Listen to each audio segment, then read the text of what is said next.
Okay, इस video के अंदर हम फिक्स असेट्स के डिस्पोजल से रिलेटेड कैलकुलेशंस और एंट्रीज देखेंगे।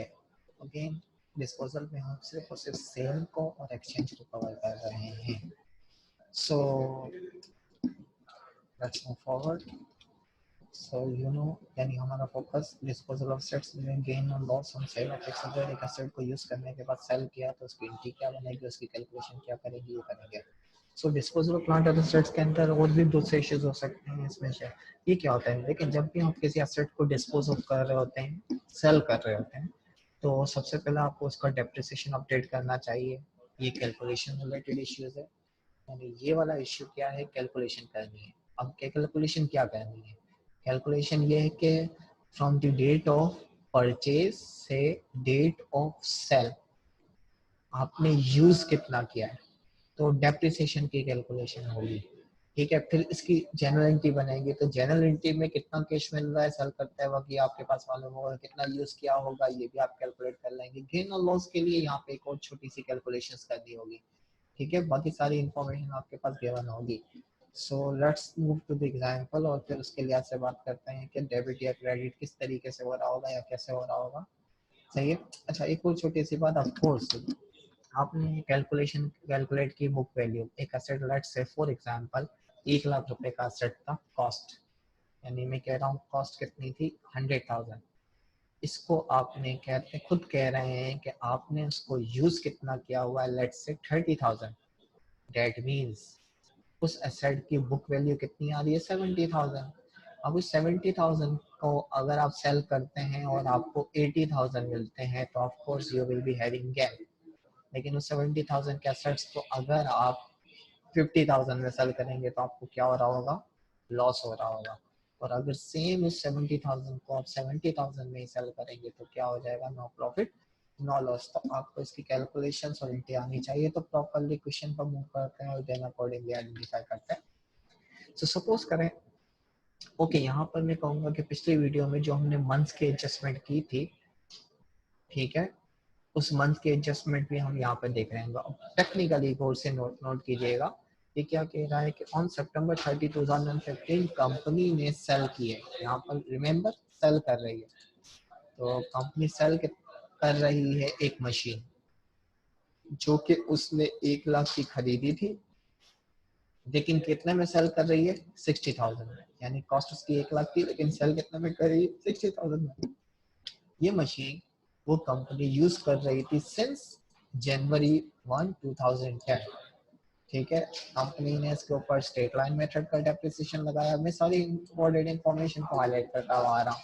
सेलिंग डेट भी आपके पास मौजूद है, ठीक है, और सल्वेज वैल्यू भी आपके पास गिवन मौजूद है 20,000 और लाइफ भी आपके पास मौजूद है 10 ईयर। तो let's answer the following question. सबसे पहले कि डेप्रिसिएशन एक्सपेंस आपके पास कितना दिसंबर 31 तक कितना अमाउंट डेप्रिसिएशन होगा। तो आपके पास इम्पोर्टेंट डेटा मालूम होना चाहिए। इस डेटा को हम अगेन रेफर करेंगे, लेकिन लेट्स पहले कैलकुलेशन कर लेते हैं। पहली कैलकुलेशन क्या है, पहली कैलकुलेशन हम ये देख रहे होते हैं कि इसकी इंफॉर्मेशन में आपके पास डेट क्या है। तो अगर मैं डेप्रिसिएशन निकालना चाहता हूँ तो सबसे पहले 2000 खरीदा कब है, 2010। ओके, सो 2010 में खरीदा है। यहाँ पे मुझसे बॉक्सेस कम हो गई तो मैं 2010 वाली बात कर रहा हूँ। इसको यहाँ पर एक लाइन लगा देते हैं ताकि एक आइडिया हो जाए।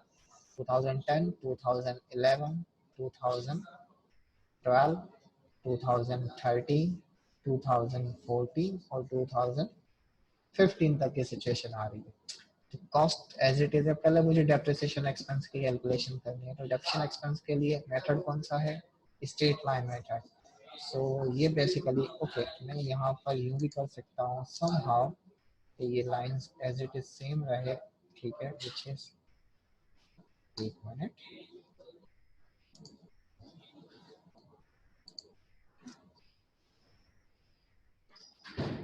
Okay sorry, yes. सो ये लाइन एज इट इज यहाँ पर आ रही है और सिमिलरली ये लाइन यहाँ पर आ रही है ताकि एक आप कैलकुलेशन के लिए ऐसा आइडिया डाल लें ना। अगर मैं properly let's change the okay. So depreciation expense formula क्या होता है, डेप्रिसिएशन एक्सपेंस का स्ट्रेट लाइन मेथड का total cost minus salvage value और इसको डिवाइड किससे करना होता है, लाइफ से। तो यहाँ पे टोटल कॉस्ट आपके पास कितनी गिवन है, total cost 100,000, salvage value given है, कितनी गिवन है, 20,000, ठीक है, डिवाइड बाय लाइफ कितनी गिवन है, 10 ईयर। सो इसका मतलब डेप्रिसिएशन एक्सपेंस 2010 में कितना आया, 8,000 आया। अच्छा 2010 में कितने मंथ यूज किया होगा, सिर्फ 12 मंथ, तो ये 8,000 का 8,000 ही रहा। तो यही डेप्रिसिएशन 2011 में भी 8,000 रहेगा, 2012 पे भी 8,000 रहेगा, 2013 पे भी 8,000 रहेगा, 2014 पे भी 8,000 रहेगा। बट 2015 पे क्या होगा, एनुअल डेप्रिसिएशन तो वही 8,000 रहा, ठीक है, लेकिन 2015 पे अगर आप देखें सेल कब कर रहे हैं, सितंबर 30, तो इसका मतलब 2015 के जनवरी से लेकर 2015 के जनवरी से लेकर सितंबर तक कितने मंथ्स होते हैं, 9 मंथ। तो इसको एडजस्ट करते हैं तो 8,000 एक्यूमुलेटेड डिडक्शन निकालते हैं, तो 8,000 8 सॉरी पहले से का 8,000 है तो इसमें ये ऐड करते हैं तो आपके पास क्या आ जाएगा, 16,000, सही है। इसमें फर्दर ऐड किया तो ये 24,000, 32,000, 40,000 और यहाँ पर कितना हो गया, 46,000।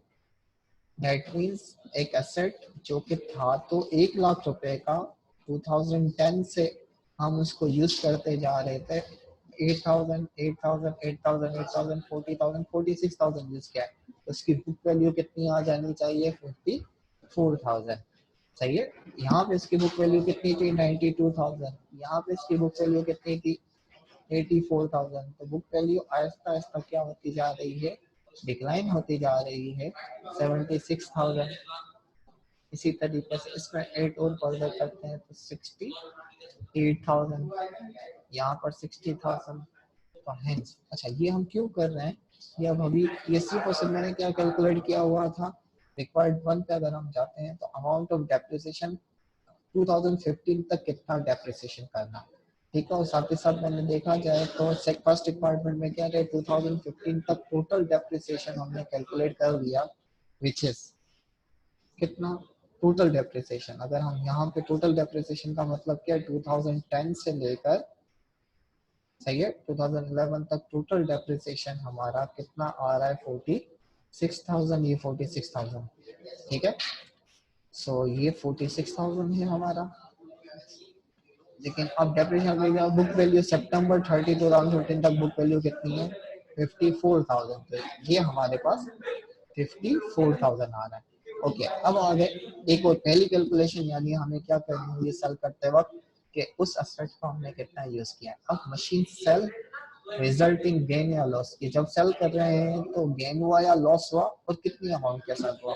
तो यहाँ पर अगर हम रफली आइडिया लेते हैं इस पर्टिकुलर क्वेश्चन के हवाले से, तो ये बुलेट बनाए हुए थे, क्या था, हमारी बुक वैल्यू कितनी है, अभी हमने निकाली 54,000, हमारी बुक वैल्यू कितनी है, बुक वैल्यू कैश और बुक वैल्यू, तो बुक वैल्यू 54,000 है, सही है। क्वेश्चन पे आते हैं, हमने ये सेल कितने में किया है, कैश प्राइस 60,000, 60,000 का कैश मिल रहा है, तो कैश ज्यादा है और बुक वैल्यू कम है, तो गेन हुआ या लॉस हुआ, 6,000 रुपए गेन हो रहा है। तो इस गेन को किस तरीके से लिखेंगे, इसके लिए थोड़ी सी कैलकुलेशंस करते हैं। सबसे पहले हमें प्रॉपर गेन या लॉस की कैलकुलेशन करनी होगी। तो गेन या लॉस की कैलकुलेशन का फॉर्मेट क्या है, फॉर्मेट देख लेते हैं, विच इज कॉस्ट, कॉस्ट में से हम एक्यूमुलेटेड डेप्रिसिएशन माइनस करेंगे, कॉस्ट वाज 100,000, एक्यूमुलेटेड डेप्रिसिएशन अभी हमने निकाला 46,000, ये माइनस कर देंगे तो हमारे पास बुक वैल्यू आ जाएगी विच इज 54,000। अच्छा अब इसको यहाँ पर हम सेलिंग प्राइस लिखेंगे विच इज 60,000, और हमें रूल्स में ये जो लिखा हुआ था क्या था कि अगर कैश या सेलिंग प्राइस आपकी ज्यादा होगी और बुक वैल्यू कम होगी तो क्या हो रहा होगा, गेन हो रहा होगा। तो यहाँ पर हम देख सकते हैं कि हमारी बुक वैल्यू 54, तो अगेन ये माइनस या प्लस नहीं करना और डिफरेंस निकालना है। तो बुक एज सेलिंग प्राइस ज्यादा है और बुक वैल्यू कम है, यानी 54 वाली चीज 64 में सेल किए तो दैट मीन हमें गेन हो रहा है, तो ये गेन की कैलकुलेशन हो गई। तो दैट मीन्स आपको एक स्टेटमेंट में कैलकुलेशन करने आनी चाहिए कि गेन हो रहा है या लॉस हो रहा है। अच्छा, अब इसकी जनरल एंट्री क्या बनेगी? पैसे आ रहे हैं जा रहे हैं, ऑफ कोर्स आ रहे हैं। कितने में सेल किया? कैश डेबिट होगा कितने से? 60,000 से। ठीक है, अब मैं इस एंट्रीज को रेफर कर रहा हूँ कि क्या कैश डेबिट होगा 60,000 से। अच्छा, अब हम इन दोनों को देखते हैं। ये तो मैंने कर दिया। ये क्या कह रहा है कि एक्यूमुलेट डेबिशन को रिमूव करना है डेबिट करके और सेट को रिमूव करना है। अगर आइडियली देखें तो कैश हमारे पास कॉस्ट कितनी थी असेट की? ठीक है, ये मशीन की कॉस्ट भी आपके पास थी। मशीन 1 लाख की थी। क्या अब मशीन 1 लाख की रही तो मशीन को क्या कर देंगे? क्रेडिट कर देंगे। क्यों मैं क्रेडिट कर रहा हूँ? क्योंकि मशीन अब आपके पास नहीं रही, लेकिन मशीन के साथ साथ उसका यूज भी खत्म होगा, तो हम यूज को भी क्या कर देंगे? डेबिट कर देंगे। अलाउंस फॉर डेप्रिसिएशन के नाम से डेबिट कर देंगे। कितना? 46,000। क्या डेबिट क्रेडिट बराबर है? नहीं है। तो जो डिफरेंस होगा या वो डेबिट होगा या क्रेडिट होगा। अगर गेन हो रहा है तो गेन को हम क्या करेंगे? क्रेडिट। तो gain on sale of machine 6,000 debit हो गया, क्रेडिट हो गया इस गेन का। अगर लॉस होता तो क्या हो जाता? डेबिट हो जाता। अच्छा, इस एंट्री को मैं एक और वे में डिस्कस कर रहा हूँ। इस एंट्री को मैं एक और वे में ओके, इस जनरल एंट्री के ऑल्दो तो बेसिक आपके सामने ये गिवन था कि ये डेबिट क्रेडिट के रूल्स हैं जनरल एंट्री के लिहाज आप पाए, लेकिन नहीं हो रहे तो इसको लेट्स एक और तरीके से वेरीफाई करते हैं। तो बिल्कुल स्ट्रेस अगर मैं बात करता हूँ तो सबसे पहले आपके पास जब मशीन बाई की थी तो मशीन का अकाउंट मौजूद था और वो कितने से डेबिट था? 100,000। तो ये मशीन से हमने क्या कर दिया? डेबिट कर दिया। ठीक है, जब खरीदा था, कब खरीदा था? जिस भी ईयर में खरीदा था, आई थिंक January 1 2010 में बाई किया था। अच्छा, जब यूज करते जाते थे तो आप क्या करते थे? अलाउंस फॉर डेप्रिसिएशन या एक्यूमुलेटेड डेप्रिसिएशन मशीन क्रेडिट करते थे। अच्छा, अब ये हर साल क्रेडिट होता था। पहले साल 8,000 से क्रेडिट हुआ 2010 में, 2011, 12, 13, 14 8,000 से क्रेडिट, 8,000 से क्रेडिट, 8,000 क्रेडिट, 8,000 क्रेडिट। अब इन 2015 में ये सिर्फ 6,000 से क्रेडिट हुआ।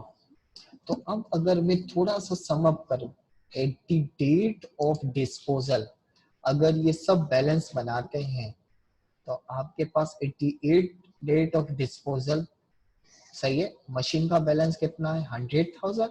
ये मशीन का बैलेंस है, यानी रेड वाला ड्यूरिंग द ईयर होता जा रहा था। ठीक है, अब ये ब्लू वाला ये अब आपके पास बैलेंसेस मौजूद हैं। तो जब हम ये ऑलरेडी बैलेंसेस हैं, ये ऑलरेडी बैलेंसेस है। अब हम क्या कर रहे हैं? सेल कर रहे हैं। तो सेल के लिए ठीक है हम एक अकाउंट बनाएंगे और उस अकाउंट को क्या कहेंगे? डिस्पोजल वाला, डिस्पोजल अकाउंट। और डिस्पोजल अकाउंट में क्या होगा? जो चीज सेल कर रहे होंगे, जो फिक्स एसेट सेल कर रहे होंगे, उसको हम मूव करके लेकर आएंगे डिस्पोजल में। अच्छा, अब मूव कैसे करेंगे? उस मूव के लिए सही है मैं क्या कर रहा हूँ? ये जो मशीन का बैलेंस अगर देखा जाए तो मशीन का बैलेंस ये 100,000 से डेबिट है। मुझे इस डेबिट को कहाँ पर लेकर आना है? यहाँ पर। तो डेबिट करने के लिए मुझे मशीन को क्या करना होगा? क्रेडिट करना होगा। ठीक है, तो मुझे मशीन को कितने से क्रेडिट करना होगा? ऑफ कोर्स 100,000 से। तो मैंने ये 100,000 से क्रेडिट कर दिया। लेकिन डिस्पोजल भी डेबिट हो रहा होगा 100,000 से, तो ये 100,000 से डिस्पोजल ऑफ मशीन का अकाउंट डेबिट हो गया, यानी मशीन का अकाउंट क्या हुआ? क्रेडिट हुआ। एक्यूमुलेटेड डेप्रिसिएशन को भी मुझे क्या करना है?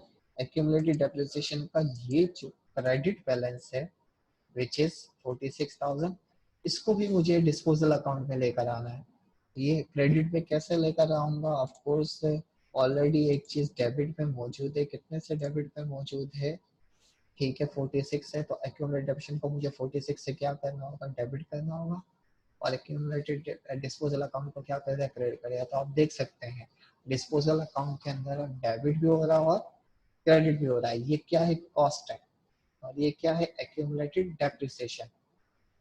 तो इसका बैलेंस 54,000 ऑटोमेटिकली बुक वैल्यू नजर आ रही है।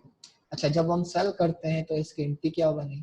सेल करेंगे तो पैसे आ रहे हैं, यानी हमने आइडियली स्टेप बाय स्टेप में पहली एंट्री क्या बनाई? पहली एंट्री बनाई डिस्पोजल डेबिट किया 100 से और मशीन क्रेडिट किया कितने से 100 से। सेकेंड एंट्री क्या बनाए, एक्यूमुलेटेड डेप्रिसिएशन डेबिट किया कितने से 46 से, ठीक है, और डिस्पोजल अकाउंट को क्या कर दिया, क्रेडिट कर दिया कितने से 46 से। अच्छा तीसरी एंट्री पैसे आ रहे हैं तो कैश डेबिट और डिस्पोजल क्रेडिट करेंगे कितने से 60,000, ये 60,000 से एक एंट्री बना दी, ठीक है, डिस्पोजल अकाउंट यानी चीज आ रही है 60,000 से कैश डेबिट कर दिया। ओके तो अब अगर सॉरी मैंने कर बैठी डिस्पोजल को क्रेडिट करना है तो मुझे क्रेडिट करना चाहिए तो मैं क्रेडिट कर दूंगा, my mistake, let's correct this. Disposal account क्या हो रहा है, क्रेडिट हो रहा है तो डिस्पोजल अकाउंट को मैं यहाँ पर क्रेडिट कर दूंगा कितने से 46 क्योंकि कैश मिल रहा है। तो डेबिट कितना है 100,000 और क्रेडिट कितना है 106,000। तो देखा जाए तो क्रेडिट साइड ज्यादा है तो प्रॉफिट हो रहा है तो 6,000 टेक्निकली बैलेंस के तौर पे आ जाएगा, इसको हम क्या कहेंगे प्रॉफिट, सही है। तो अब मैं क्या कर रहा हूँ, इन तीनों अकाउंट्स को मर्ज करके हमने एक एंट्री बनाई थी और वो क्या बनाई थी, अब तीनों अकाउंट्स में हम डिस्पोजल को इग्नोर करेंगे, डिस्पोजल को इग्नोर करेंगे, डिस्पोजल को इग्नोर करेंगे। तो क्या हो रहा है, सबसे पहले लेट्स चेंज द पेन ताकि एक आइडिया हो। हम क्या कर रहे हैं, मर्ज एंट्री कंपाउंड एंट्री के अंदर मशीन को क्रेडिट किया कितने से 100,000 से, मशीन क्रेडिट हो गई 100,000 से। एक्यूमुलेटेड डेप्रिसिएशन को डेबिट करना था 46,000 से, 46,000 से डेबिट हुआ। कैश डेबिट करना था कितने से 60,000 से, ठीक है। तो जो डिफरेंस आया वो डिफरेंस किसमें चले गया, गेन में चले गया 6,000 के तौर पे। यानी या तो आप सेपरेट एंट्री बनाए, सेपरेट 4 एंट्रीज बना 3 एंट्रीज ये बनानी पड़ेंगी, ठीक है, लेकिन इसके बाद गेन बैलेंस प्रॉफिट या लॉस में आएगा। तो इट्स बेटर कि आप ये 3 एंट्रीज बनाने के बजाय डायरेक्टली मर्ज एंट्री बनाए, सही है। तो ये बेसिकली कंपाउंड एंट्री जो हमने यहाँ पर डिस्कस की हुई है, cash debit, allowance debit, gain credit और machine credit. So that's all for this video.